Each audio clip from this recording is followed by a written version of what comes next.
வல்லமையுள்ள தேவன், அவர் ஜீவனுள்ள தேவன், அவர் ராஜாதி ராஜா, அவர் கர்த்தாதி கர்த்தர்.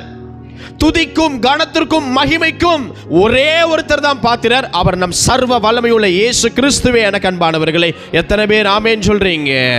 ஹல்லேலூயா. இந்த குருத்தோலை ஞாயிறிலே அந்த ராஜாவை நாம் மேன்மைப்படுத்த வேண்டும், அவரை போற்றி துதிக்க வேண்டும். அவர் நம்மை கனப்படுத்த விரும்புகிறாரே, நாம் அவரை உயர்த்தி புகழ வேண்டும். எனக்கு அன்பானவர்களே, ஹல்லேலூயா. அநேக முறைகள் தேவனை நம்ம புகழ்றதே கிடையாது, தேவனுடைய வல்லமையை நம்ம தியானிக்கிறதே கிடையாது. நமக்கு இருக்கிற மூளை, நமக்கு இருக்கிற பிரச்சனையை தியானிக்கும், அப்படியே வச்சிருவான் பிசாசு சாகிற வரைக்கும். எவ்வளவு பெரிய தேவன், எவ்வளவு மகிமை நிறைந்த தேவன்.